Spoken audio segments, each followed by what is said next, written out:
Dr. Nordstrom. We're excited to share this presentation with you. I'm doing the intro, so here we go. Has there been success with the UN Sustainable Development Goals? What are the SDGs? Well, good question. The SDGs are 17 goals that were determined by the UN in September of 2015 to be adopted and enacted in every participating country around the globe and to be ultimately achieved by 2030. They are goals that are interlocked with each other, mutually beneficial, and they are to be carried out by individual states and civil society. Like I said, there's 17 goals: no poverty, zero hunger, good health and well-being, quality education, gender equality, clean water and sanitation, affordable and clean energy, decent work and economic growth, industry, innovation and infrastructure, reduced inequalities, sustainable cities and communities, responsible consumption and production, climate action, life below water, life on land, peace, justice, and strong institutions, and partnership for the goals. They are goals, they're not laws or mandates necessarily, and they are hopefully, they were all agreed upon, and they're not really, it can't really be enforced. It's accountability. The countries are responsible for providing reports like we've been reading. And but it's a way to get more participation, and we think ultimately more growth in the right direction than to sort of like mandate or force upon anything and take sovereignty sort of away from the states. So anyway, Swetha found a great quote that I'm going to let her share now. So here we have a quote from Ban Ki-moon, who is the 8th Secretary General of the United Nations, and it says, "Sustainable development is a pathway to the future we want for all. It offers a framework to generate economic growth, achieve social justice, exercise environmental stewardship, and strengthen governance."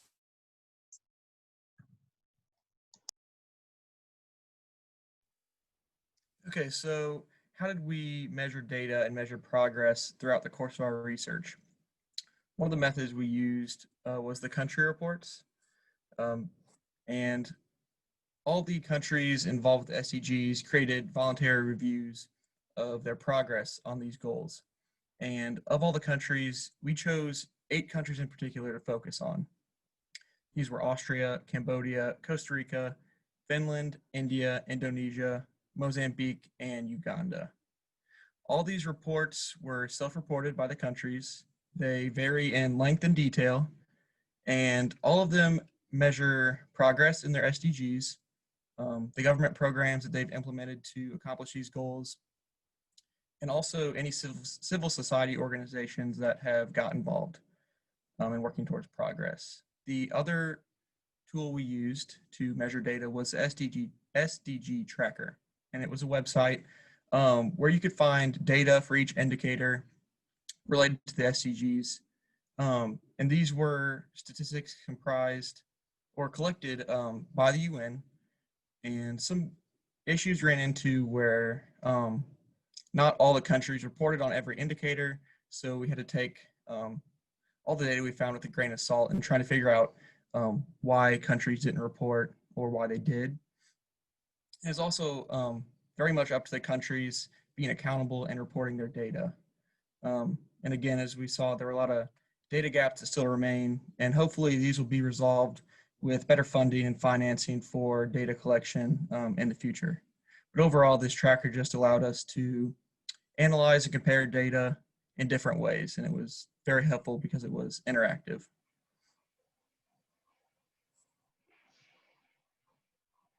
So the first of the SDGs that we researched was SDG 1, no poverty, and according to the United Nations, about 1 in 5 people in developing regions of the world live on less than $1.90 per day. And even though that extreme poverty rates have improved over the past 3 decades, millions of people sit just above this threshold and risk slipping back into extreme poverty. And so the first Sustainable Development Goal seeks to eradicate extreme poverty by this definition by 2030 And the United Nations has proposed 7 targets to be tracked by 14 indicators in order to ultimately end poverty in all its forms everywhere. First of these indicators is, first of these targets is to eradicate extreme poverty as described by that $1.90 per day threshold. The second of these targets, 1.2, is to reduce general poverty by at least 50%, and that's supported by 2 indicators which seek to have the population below national poverty lines, and it also seeks to measure success by reducing the proportion of men, women, and children living in multidimensional poverty, as defined by the Multidimensional Poverty Index, which is an aggregate measure of poverty that includes context from poor health, low income, lack of education, low standard of living, and poor quality of work, and threat from violence. The third of these targets aims to nationally implement social protection systems and measures for everyone, and to achieve substantial coverage in floors for the poor and vulnerable. The fourth indicator prioritizes equal rights regarding the access of economic resources, and the UN hopes to ensure that everyone, particularly the poor and vulnerable, has equal access to basic services, property ownership, and technological and economic resources. Target 1.5 as a whole seeks to build resilience and reduce exposure to the poor to environmental, economic, and social disasters. And that's disaggregated into 4 different indicators, which by themselves don't really outline specific targets, but do seek to mitigate the number of deaths and affected persons and economic impacts due to these certain disasters. And then finally, the last of the targets is 1.A, and what this final target seeks to do is to implement poverty-ending policies and programs by ensuring that the mobilization of resources through enhanced development cooperation.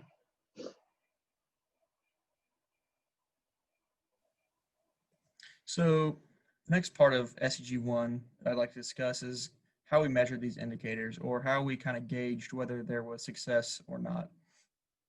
And there are a few common areas that were found in all the country reports that talked about progress or the lack of progress. These included poverty rates, income disparities, Social Security and assistance, vulnerability to poverty, and extreme weather and disasters.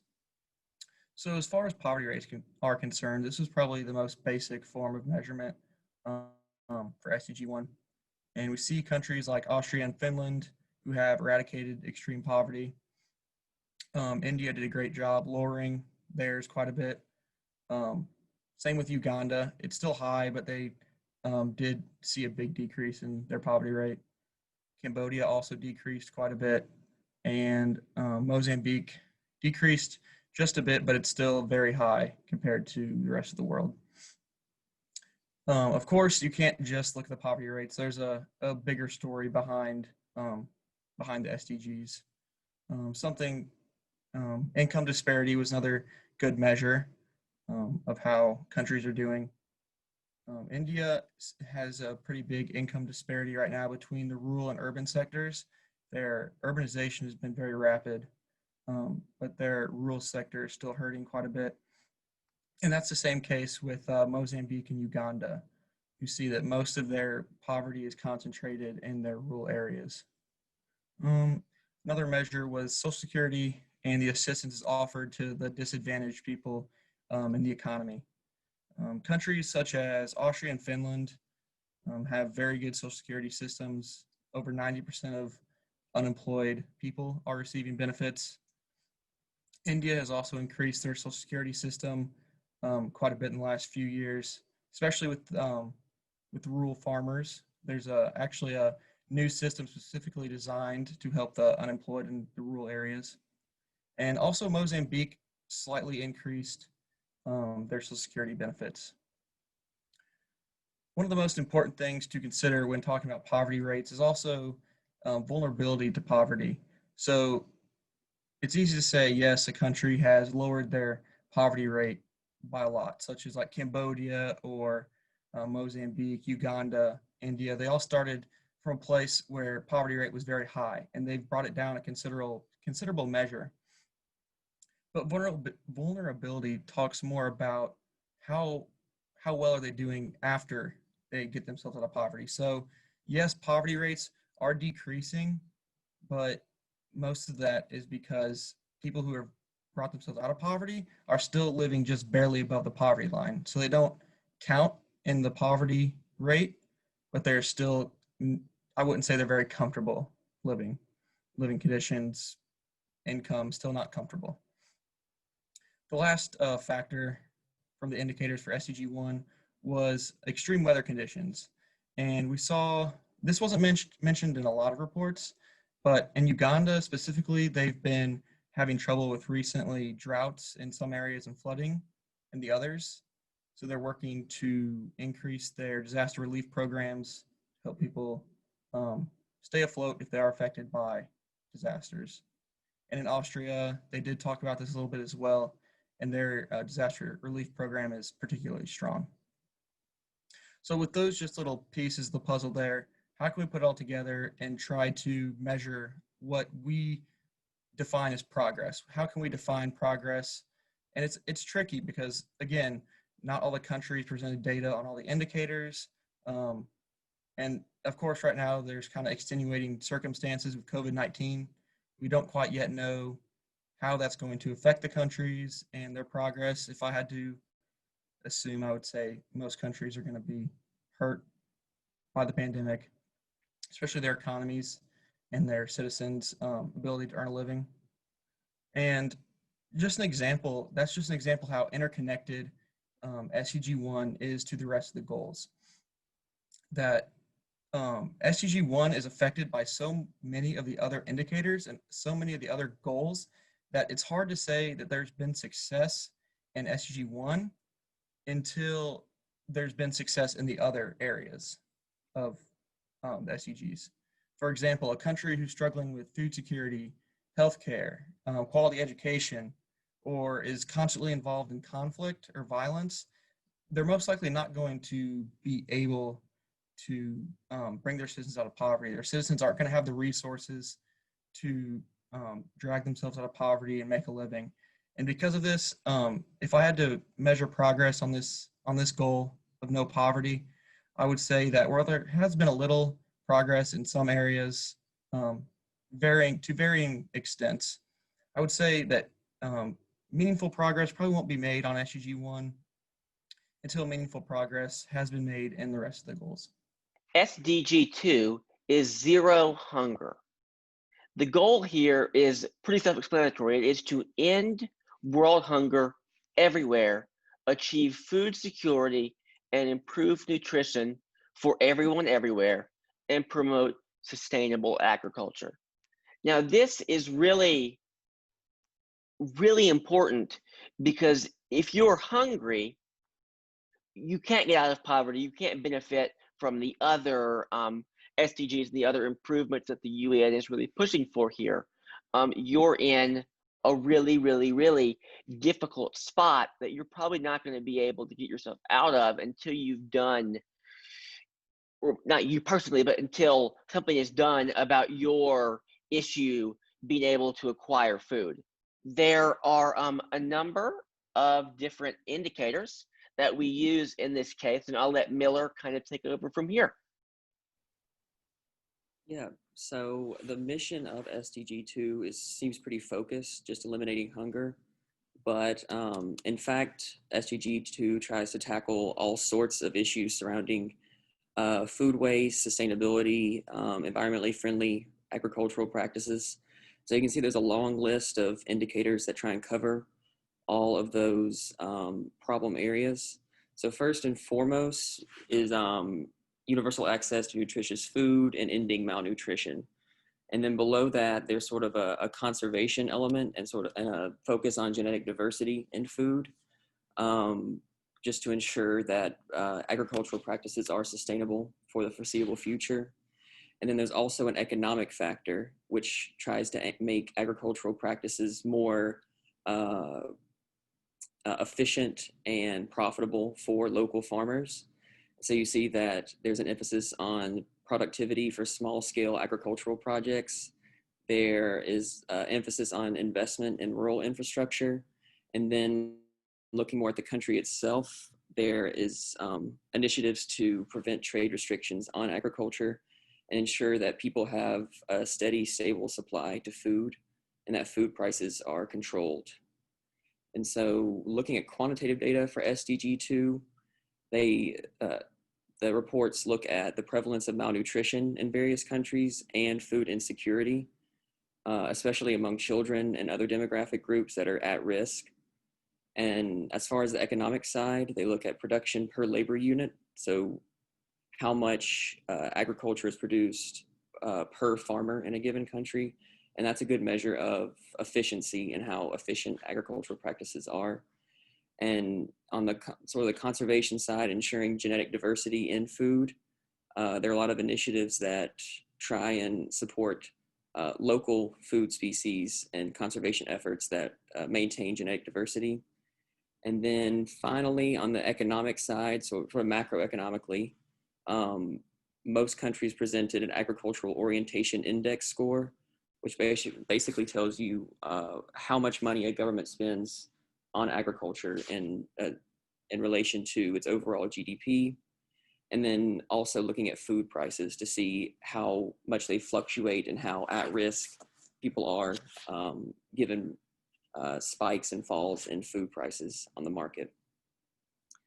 And so assessing the success of progress thus far on SDG 2, it's a little difficult because there's a lack of data from most countries in the reports.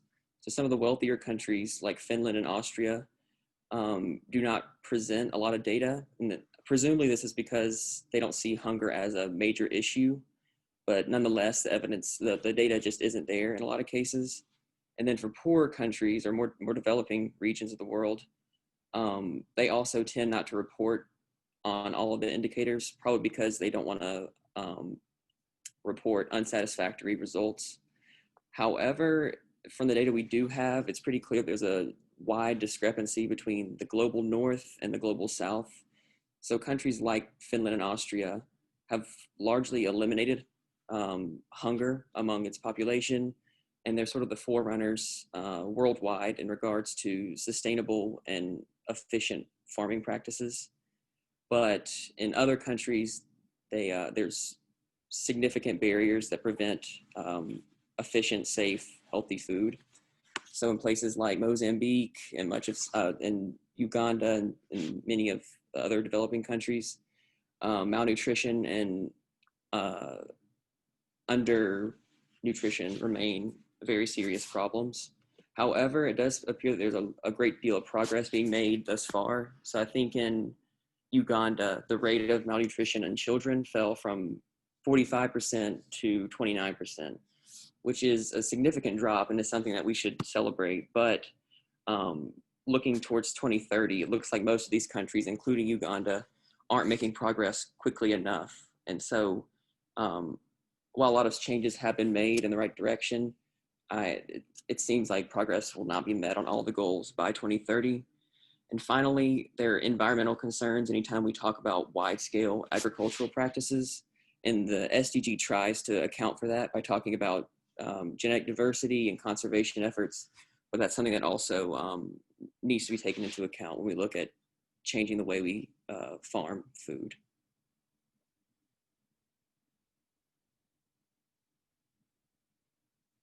All right. Scout and I had sustainable development goal 3, which is good health and well-being. The subheading is to ensure healthy lives and promote well-being for all at all ages. It's so a lot of the indicators for SDG 3 have to do with mortality and incidence for illness, and incidents for treatment, access to treatment, stuff like that. So there's the first two goals. The indicators are sort of maternal, neonatal, under 5 mortality rates. That's what they're taking looks at. Then we have incidents for communicable, non-communicable diseases, mental health incidents, and mortality related to those things. That's what they're looking at for those indicators. There's substance abuse incidents, traffic injuries, incidents, and mortality. I thought that was, for some reason, that surprised me, even though like I know the statistic for that one is is very big. Anyway, access to family planning, to sex and reproductive health care, um, then health services coverage. They looked that's another indicator. What percentage of people have access to that coverage. And then we've also got air pollution and just general pollutants, illness incidents, and mortality rates related to that.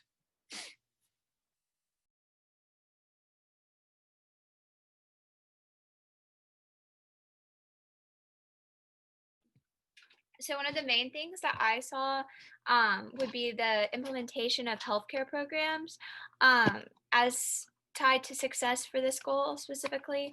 In India had a really successful program that kind of extended beyond multiple different like entities within the healthcare industries.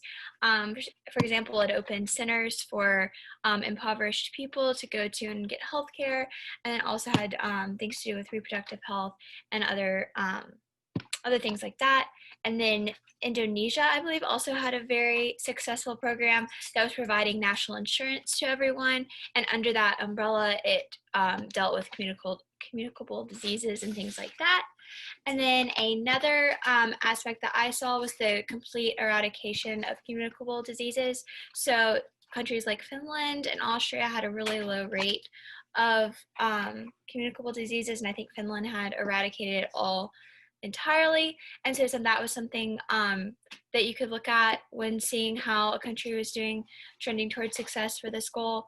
And then also access to healthcare and vaccinations. Obviously, these things are really important when looking at healthcare, as well as the healthcare infrastructure of the country. Something really interesting to me was that Uganda was working towards improving their infrastructure, but at the same time, when they were improving their infrastructure, they were also causing more accidents and deaths by road getting killed by getting hit by cars and things like that. So sometimes infrastructure wasn't directly tied to improving the health and well-being of all, and as well as healthcare worker involvement with during childhood and birth of children. That was something else that you could look at and see how the countries were doing. And so trending towards more assessment of that success, each country was trending towards success, but not necessarily reaching the thresholds that they were needing to reach. Uganda specifically was moving in the right direction, but they were not going to reach that goal by 2030 of health and well-being for all. So I'm going to give it back to Lawson so you can finish it back up. Yeah. So assessment. Well, first of all, some evidence stuff. Costa Rica is always really sparse on their information they provide. It's very left up to the states to self-report. So generally we got a good sense of what was going on between the SDG tracker and the country reports. I second scout, everything is generally, the more progress is being made than not. And for countries like Austria and Finland, a lot of times, they're already doing really well. And then countries like Cambodia are doing a lot to make sure that we're getting to the right places. It is slow. I agree. I don't think it's really going to be, completely gotten to by 2030, especially in light of increasing climate things, and especially right now with COVID-19, it's a big setback, and especially in the health goal here. But generally, the trends are pretty encouraging, and yeah, there are some things. A lot of what I saw definitely depended on sort of what individual administration was, doing in office in that country at the time. But generally, it's trending towards success. For SDG 4, Katie and I worked on this one, in which it focuses on quality education and ensuring inclusive and quality education for all and promoting lifelong learning. So as we start to look at the indicators for this one, we will see it begins with free primary and secondary education, and that's for all students. And so that will look at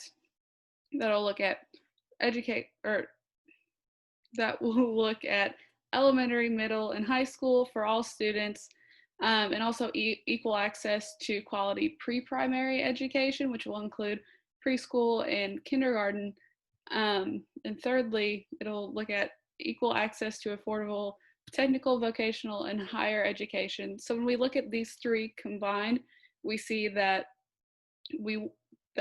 every nation, according to the SDG and its targets, will be hoping for free primary and secondary education, meaning first through 12th grade, completely free for the student and their family, and equal access to these other two types of schooling. And so not necessarily will they be free, but they will be available to all students regardless of gender or race or any other identifiers or other factors that could cause them to not be able to participate in these forms of education. And as we see in the tertiary education, and that third point, we see affordable access. And so that not only do they have equal access and ability to gain this education, but that it is affordable for all students. And then I'll let Katie finish on these last three. Yeah, so the next indicator, 4.4, looks at increasing the number of people with relevant skills for financial success.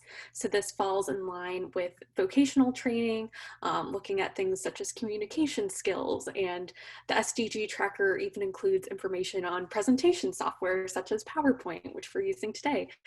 So that is part of this education. It's not just in-class learning. And the next one, target 4.5, looks at eliminating all discrimination in education. So this includes gender, but it also looks at different disparities, including rural and urban, and looking at Indigenous versus like non-Indigenous, making sure Indigenous students have equal access to education. And it also looks at students with special needs. The Mozambique report actually has very little information in it except information on how they're addressing the special needs of students in the classroom. So that is a major priority. But there's actually some progress on that. And the next indicator as well, which is universal literacy and numeracy. So on the SDG tracker, this is broken up by age and gender, and some countries actually have more girls who are literate than boys. So this includes Cambodia and Costa Rica and Indonesia. And actually the highest group of literacy that was recorded on the SDG tracker, so this is excluding Austria and Finland, the highest group was Indonesian young women and girls. So this shows that in terms of gender, there is some progress in the countries in eliminating discrimination based on gender and achieving universal literacy in this right. And just very briefly, indicator 4.7 is education for sustainable development and global citizenship. And although this wasn't included in the SDG tracker, some of the reports included information on how to promote global education, such as the class we are in now. Austria talked about different university courses that focused on global citizenship, and Cambodia actually had a volunteer program promoting different globally minded efforts among young people involving the UN volunteer program. So even though there's not quite numerical data on that yet, on the SDG tracker, it's still prevalent in the reports. So speaking of reports, in terms of evidence, the next bullet points are what we have for that. Most of the countries actually reported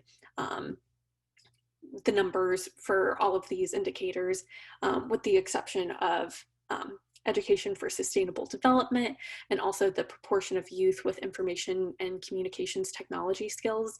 These were harder to find or non-existent, but for the other indicators, the evidence was clear. So this includes proficiency in reading and mathematics, ensuring children are developmentally on track and are participating, enrollment in tertiary education, enrollment parity between females and males in schools, and youth and adult literacy rate. So all of the other ones, there was generally a majority of countries reporting. And as I mentioned earlier, Austria and Finland did not report on the literacy rate indicators, but there's solid evidence for progress with this SDG. So as we look at as we look at the assessment of success, we look at all of these indicators. Almost all of them in every nation are trending towards success or have a history of success with these issues. And so when we look at historically stable nations such as Finland or Austria, that at least in modern history, they have been building upon themselves and they have this history of success that they don't have to force themselves to develop. Where these other nations that have had to more recently begin these processes of success and working towards these goals, we see success in most of these indicators, but yet there are a few where nations such as Mozambique and Uganda are underperforming.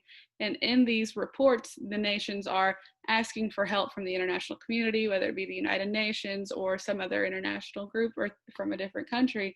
And so we see that how these indicators can affect national perceptions and how this, especially this education on global communities, can encourage asking for help from other nations and recognition that some nations have failed on these issues.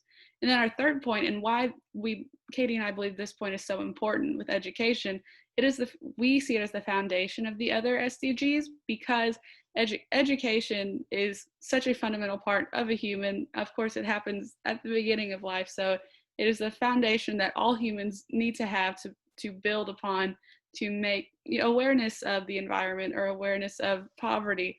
And so if we can give youth as well as all people a sturdy foundation of education, we can build upon that to work toward other SDGs as well.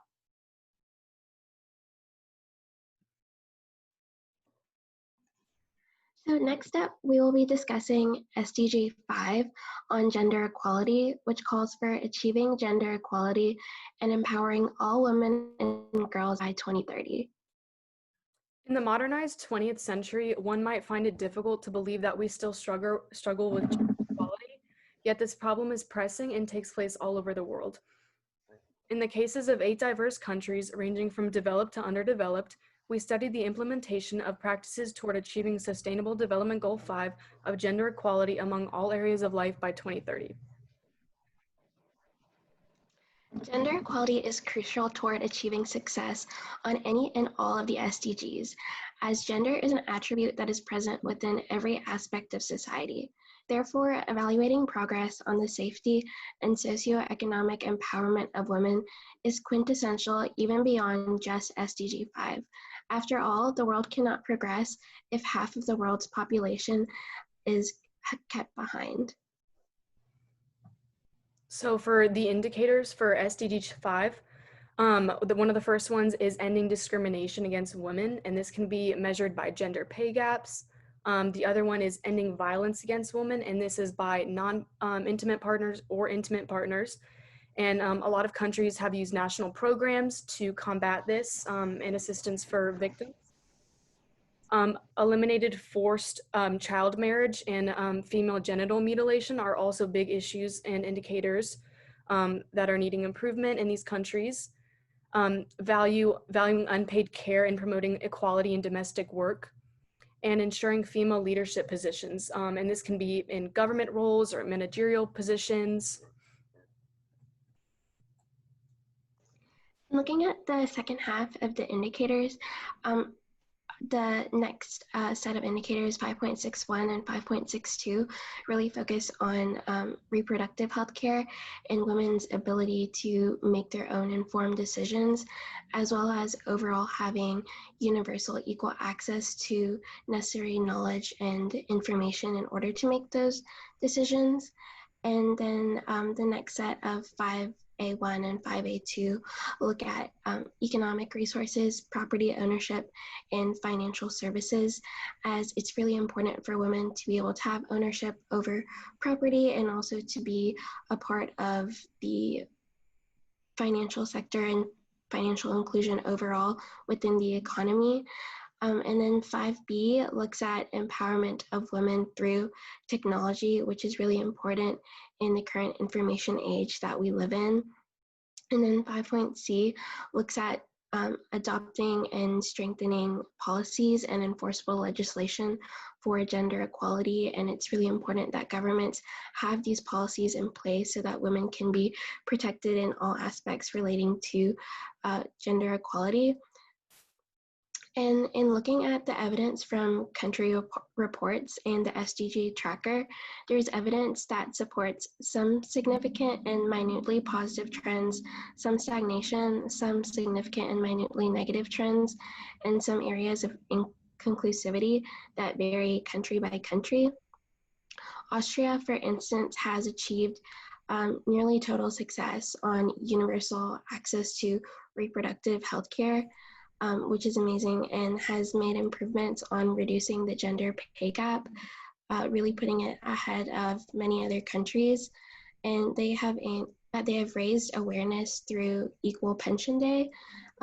They also have paternity leave in the form of Papomonat, and Austria definitely shows itself as a leading country in regards to gender equality, which plays a prevalent role throughout much of the EU. Also, Finland has been a really good example for increased representation for females in leadership positions.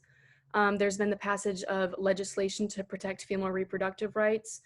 And then on the other hand, Finland is the second most violent EU country for women, and possible improvements that they've set forth have been hindered by insufficient funds and attention. And this is unfortunate, as 47% of Finnish women experience physical and or sexual violence at some point in their life. So this is a really big issue in Finland that's not receiving enough improvement. It's more of a negative trend with them. Another country that we looked at is Cambodia, and it's on track regarding legal framework, especially in regards to civil service through the Gender Mainstreaming Action Plan for civil service. And they are also making strides on gender-based violence training through the minimum standards for essential services for women and girl survivors of GBV. Despite progress on policies, there, however, remains a lack of progress on violence, forced marriage, female genital mutilation, and reproductive health care. And when looking at Indonesia, there also remains significant hurdles in improving forced and child marriage. There have been slight declines, but also slight increases in recent years. On the bright side, women in managerial positions and overall ownership of mobile telephones has increased, which is a step in the right direction, given that having access to information and communication can really make or break a woman's livelihood and opportunities for the future. However, there still remains a significant scope for improvement regarding local political leadership and access to internet usage. In addition, India faces similar challenges, although India's report often tends to focus on the positive aspects, so there's not as much discussion on topics where they might be trending negatively. Some good things include the increase in financial inclusion of women, which we can see through the millions of bank accounts opened by women. Political participation in the lower house of parliament has also increased, and women entrepreneurship and skills training has increased, as can be seen by women-owned startups. And there are also amazing women empowerment centers who help raise awareness on socioeconomic opportunities. Along with Finland, some other countries such as Mozambique and Uganda have seen substantial improvement in the percent of females in leadership positions. And this is a very important indicator as legislation to help women in all areas must come from the top down. And so it's crucial for female representation in government and leadership positions. Powerful legislation such as the illegalization of female genital mutilation and forced child marriage will be essential for many countries that are still struggling with this problem, such as Mozambique, Uganda, Costa Rica, and Indonesia. And when we look at the assessment of success overall for SDG 5, there are some notable differences between the Global North and Global South, especially when it comes to sociocultural norms. There are certain sociocultural norms present in the Global South, such as the tendency to see it as necessary to get married at an earlier age, or the lack of empowering women to obtain an education, and other aspects that hold women behind instead of encouraging them to pursue greater financial and economic and social opportunities. There's also a significant lack of gender disaggregated data, which makes it really difficult to see if there is progress or not, because gender is present within various other SDG indicators as well, even outside of SDG 5. And so it's important to work towards obtaining more gender disaggregated data to see if women are improving at similar rates to men. And overall, there is progress being made on some of the indicators in some of the countries, but overall enough progress on SDG 5 has not been made in order to achieve gender equality globally by 2030. But hopefully somewhere down the line in this century, we will get much closer to where we want to be regarding gender equality. And to the side are a couple of quotes relating to how if you empower women, you can change the world. And when women thrive, all of society benefits, and the future is female. So it's really important for countries to further work on including women in all aspects of society if we are to have any hope of achieving all of the SDGs in the future. Adding on to what Swetha said, there's been progress in some countries, but it's been very incremental changes.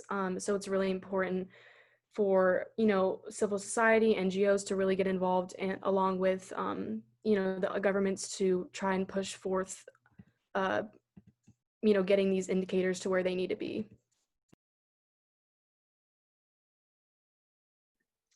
Okay, so lastly, we discussed in class SDG number 6, which is clean water and sanitation. And so the whole purpose of this SDG is to ensure access to water and sanitation for all, which is especially necessary and important during the ongoing pandemic. So during this time, super important. So according to the UN, 1 in 3 people do not have access to clean drinking water. Progress is being made in providing clean water and sanitation services to the world population, but there's still a lot of work that needs to be done. And with the ongoing pandemic, proper hygiene and sanitation are crucial to the health and well-being of people around the world. Yet 2 out of 5 people do not have access to proper sanitation services. And so for SDG number 6, I just listed a few indicators, some of the main ones, and really they focus primarily on proportions of populations that use safely managed water and sanitation. Additionally, there is an emphasis on water quality, especially how it's treated. So that is usually like sewage, and then also like pipe water, how it's being treated as well.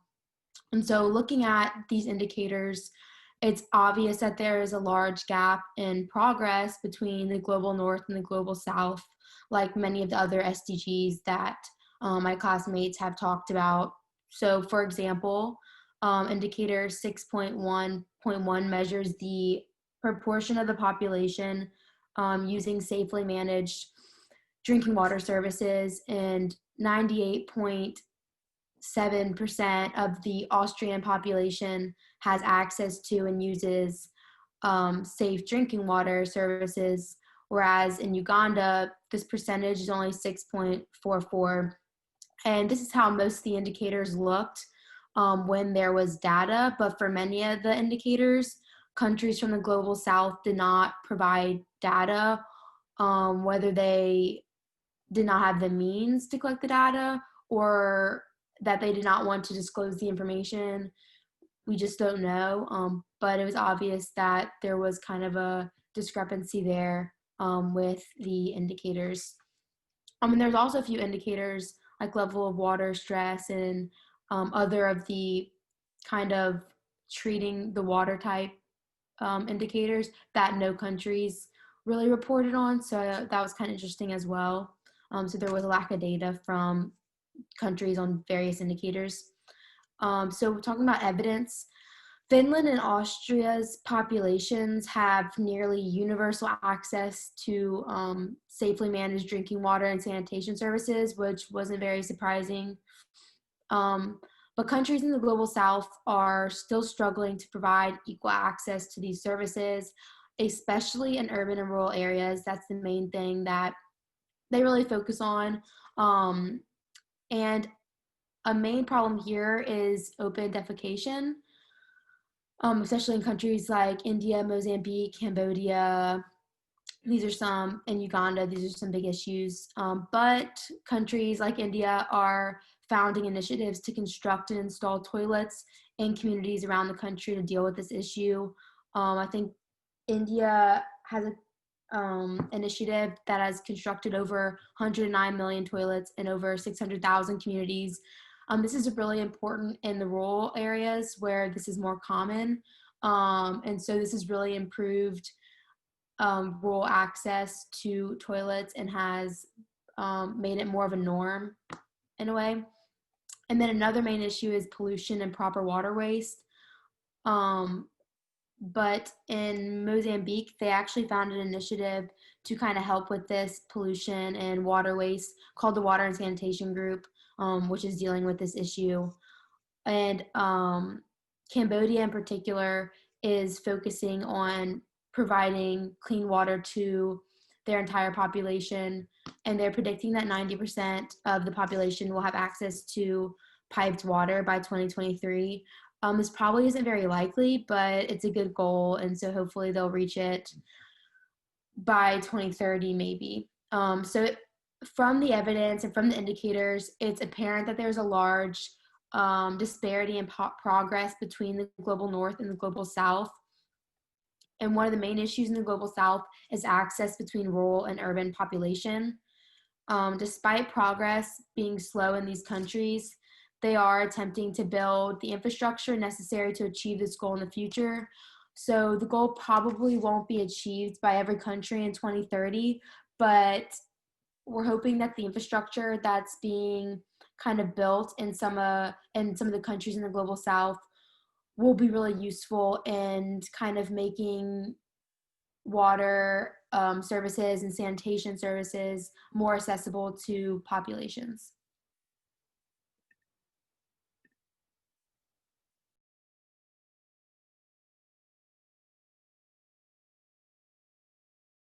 What is global civil society? Earlier on, the definition was basically tied with just the state. But then the Hegel definition that we read about earlier in the year talked about how it broke away from the state, and he described it as the intermediate realm between the family and the state, where the individual becomes the public person, and through membership in these institutions, they're able to reconcile the particular and the universal. And then Kaldor finally describes the 20th century model of civil society as how members of society negotiate with the centers of political and economic authority. And through associations with these political parties, activist groups, and more individuals able to take upon a role in society. And originally that the definition of global civil society and civil society, there was no global civil society. That was very different. Civil society didn't involve international relations whatsoever. But as the growth of militarist regimes grew, and these regimes started to control every aspect of society in certain countries, other nations began to sympathize with these nations losing their freedoms. And so human rights groups in nations such as the US began to help these nations break away from their militarized governments. And so that is how civil society kind of became globalized. And without global civil society, some of these social movements such as human rights, world peace, the environment, they wouldn't be able to take hold and continue on, because there would be no one to really believe in them, because there would be that lack of involvement that would occur without global civil society. So. In all the countries, the NGOs united with the private sector and used their platform and resources in one way or another to promote awareness and support for the indicators. They also used their resources to collect quantitative data and progress information and evaluate the indicators' current state as honestly as they could to promote an accountability factor for each of the country reports. And so if we try to apply the concept of civil society to the world, like we were talking about, it's a pretty difficult task, just because civil society encompasses so many formal and informal institutions and organizations. But if we look at all the good work that NGOs are doing in some of these countries that we're looking at, it's clear that NGOs and a domestic and a global civil society are making a lot of progress, a lot of headway towards helping us achieve the SDGs by 2020.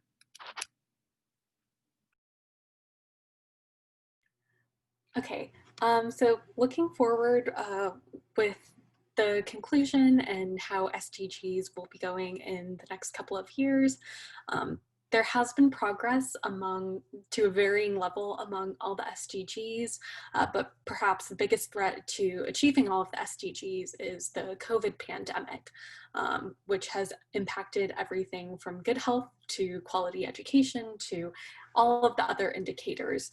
So it's important moving forward to bring in civil society actors and ensure that there is international cooperation in achieving these goals.